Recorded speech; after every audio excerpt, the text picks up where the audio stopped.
Hello everyone, welcome back to Rokda Maker channel. तो आज हम देखने वाले एक और नए आईपीओ के बारे में। तो फटाफट से शुरू करते हैं। इस कंपनी जो है बेसिकली ये कंपनी एक डिफेंस सेक्टर की कंपनी है। कंपनी का नाम है DCX सिस्टम्स लिमिटेड।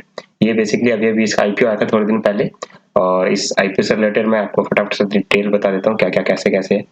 तो जानते हैं, ये कंपनी का नाम है DCX सिस्टम लिमिटेड। ये बेसिकली डिफेंस सेक्टर की एक company, defence sector in arrow space कह सकते हैं।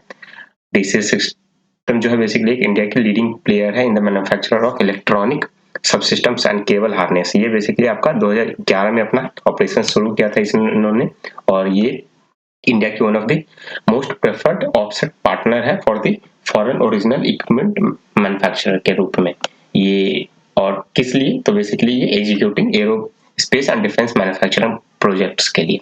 ये इसके अलावा ये 2020 में ये कंपनी जो है, इन्होंने एक न्यू मैन्युफैक्चरिंग फैसिलिटी, जो फैक्ट्री कहते हैं आप, ये हाईटेक डिफेंस और एरोस्पेस नाम से पार्क एसीजेड इन बेंगलुरु और कर्नाटका। एसीजेड का मतलब होता है स्पेशल इकोनॉमिक जोन। यहाँ पे जो इस टाइप की जो कंपनीज वगैरह होती है, यहाँ पे अगर इस पर्टिकुलर एरिया में जोन में बिजनेस अपना करते हैं तो काफी ज्यादा इनको टैक्स बेनिफिट्स वगैरह भी मिलते हैं इनकम टैक्स के अंदर में। उसके अलावा भी बहुत सारे बेनिफिट्स होते हैं, तो इसलिए ये लोग ज्यादातर इन जगहों पे अपनी फैक्ट्री वगैरह सेटअप करते हैं। उसके अलावा ये बेंगलुरु कर्नाटका में इनका ये खुला है। उसके अलावा अगर मैं बता दूं तो 30 जून 2022 के हिसाब से कंपनी के पास में 26 कस्टमर्स थे इन Israel, United states, Korea, China, India. और इसके अलावा ये कुछ इनमें से 500 से ज्यादा फॉर्चून, मतलब जो कह सकते हैं हम, कुछ फॉर्चून 500 की भी कंपनीज थी, कुछ मल्टीनेशनल कॉर्पोरेशंस भी थे, कुछ स्टार्टअप्स वगैरह भी जो नए नए कंपनीज पर आ रहे हैं वो भी सारे थे। तो मतलब 26 टोटल कस्टमर्स थे इनके। इसके अलावा अगर मैं बता दूं कंपनी के जो कस्टमर है, कुछ डोमेस्टिक और इंटरनेशनल दोनों है, प्राइवेट कंपनीज भी है, पब्लिक सेक्टर की भी कंपनीज है।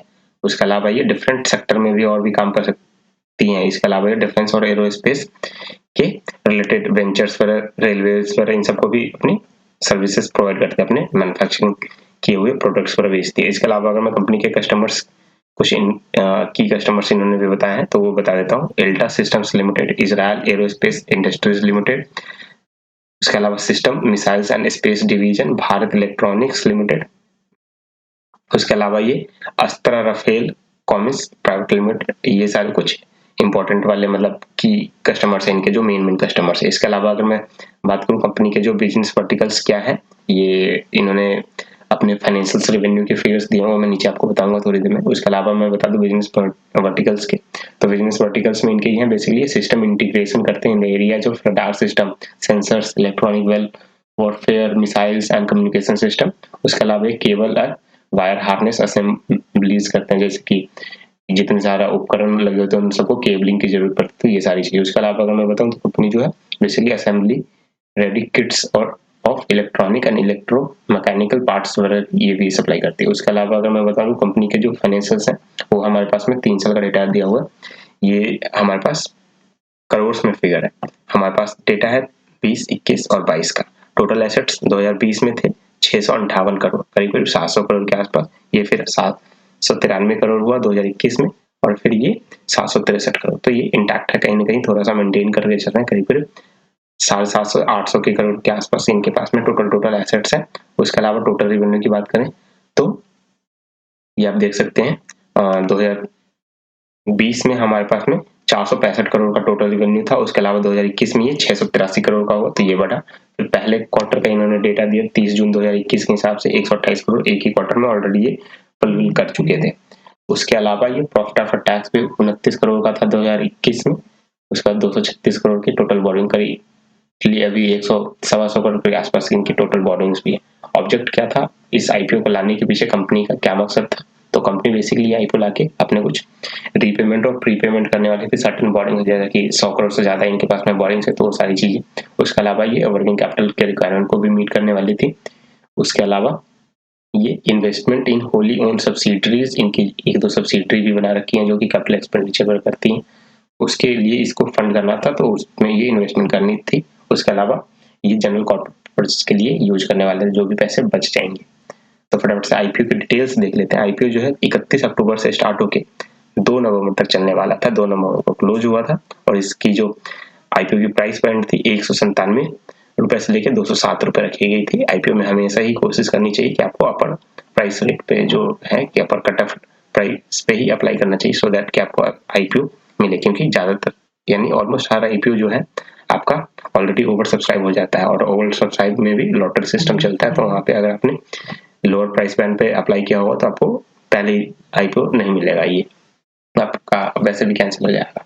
वहीं अगर मैं लॉट साइज की बात करूं तो 207 रुपए के प्राइस पे एक लॉट में आपको 72 शेयर्स मिलने वाले थे, और वहीं इसमें टोटल आईपीओ जो साइज था 500 करोड़ का था, जिसमें से फ्रेश इक्विटी शेयर्स 400 करोड़ के थे और 100 करोड़ ऑफर फॉर सेल होने वाला था। वहीं जो आईपीओ की जो लिस्टिंग थी ये बीएसई एनएसई दोनों पे होने वाला था, जैसा कि ये मेन बोर्ड का आईपीओ है। वहीं अगर मैं कंपनी के प्रमोटर्स की बात करूं तो NCBG holdings and VNG technology private limited, ये दोनों कंपनी के प्रमोटर हैं। और कंपनी के जो प्रमोटर की होल्डिंग है कंपनी में, कह सकते हैं आप, ये जो मैंने प्रमोटर्स बताए एनसीबीजी और वीएनजी टेक्नोलॉजी, इन सब की होल्डिंग मिला के प्रमोटर्स की आईपीओ आने से पहले तक 58% थे, और जैसे आईपीओ आया उसके बाद में 73.58% करीब 74% की होल्डिंग अभी कंपनी में प्रमोटर्स की बनी हुई है। वहीं अगर मैं कंपनी के लिस्टिंग डेट की बात करूं तो ये 31 अक्टूबर से स्टार्ट होकर 2 नवंबर तक चलने वाला आईपीओ था, और इसकी लिस्टिंग आपको 11 नवंबर को होते हुए दिखी थी। इस आईपीओ में मैंने भी अप्लाई किया था, और इवन कि मैंने अपने फ्रेंड के अकाउंट से भी अप्लाई किया था, बट अनफॉर्चुनेटली ये आईपीओ हमें मिल नहीं पाया, क्योंकि इस आईपीओ की डिमांड काफी ज्यादा थी। इस आईपीओ में सब्सक्रिप्शन फिगर्स वगैरह भी काफी बढ़िया थे, इसका जीएमपी भी काफी बढ़िया था। तो उससे पहले मैं जीएमपी से पहले मैं आपको सब्सक्रिप्शन फिगर्स बता देता हूँ। इसका जो टोटल सब्सक्राइब हुआ था करीब 70 गुना सब्सक्राइब हुआ था, जो कि 500 करोड़ का था, और 70 गुना सब्सक्राइब होना मतलब बहुत अच्छी बात है, आप कह सकते हैं। करीब 3,500 करोड़ के आसपास का, 3.5 नहीं 35, मैं क्या बोल रहा हूँ, 500 करोड़ का आईपीओ 70 गुना सब्सक्राइब होता है, इसका मतलब हो गया 35,000 करोड़ रुपए करीब आपके मतलब पैसे लगे थे इस आईपीओ में।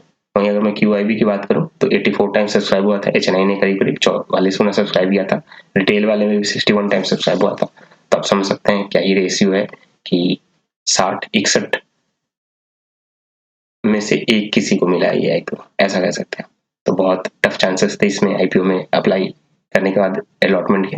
वहीं अगर मैं कंपनी के ये लिस्टिंग डे के क्या गेन्स हो रहे थे वो सारी चीज बता देता हूँ। लिस्टिंग डे पे ये आईपीओ का ओपन प्राइस जो था 207 रुपए का था, लेकिन लिस्टिंग डे पे ये आपका 308 रुपए के आसपास पे ये क्लोज हुआ था, तो करीब 49% का लिस्टिंग डे गेन दिया था इन्होंने। और करंटली अभी आईपीओ का प्राइस 270 के आसपास चल रहा है। अगर आपने अभी तक इस आईपीओ में अप्लाई किया था और आपको अलॉटमेंट मिली थी, और अगर आपने अभी तक नहीं बेचा है, तो अभी आप करीब 30% के लिस्टिंग गेन्स पे अभी भी प्रॉफिट एंड लॉस पे ट्रेड कर रहे हैं। तो आप जरूर बताएं कमेंट में कि अगर आपने इसमें अप्लाई किया था तो आपको अलॉटमेंट मिला है या नहीं मिला है, और मिला है तो आप इसे होल्ड करें या फिर लिस्टिंग डे गेन लेके आप निकल चुके हैं इस आईपीओ से।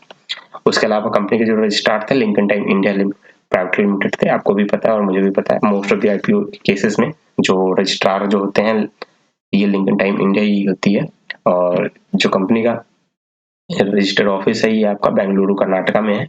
और इसके अलावा जो कंपनी के जो लीड मैनेजर्स थे 2-3, उसमें से मैं बता देता हूँ।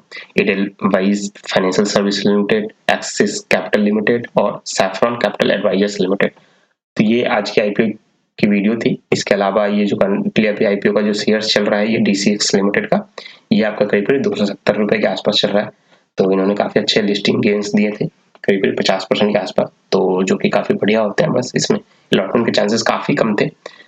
तो आप जरूर बताएं कि आपको इसमें अलॉटमेंट मिली थी नहीं मिली थी। तब तक के लिए thank you so much, keep watching Program Maker, और ऐसी नई वीडियो देखने के लिए प्लीज से चैनल को सब्सक्राइब कर दीजिए।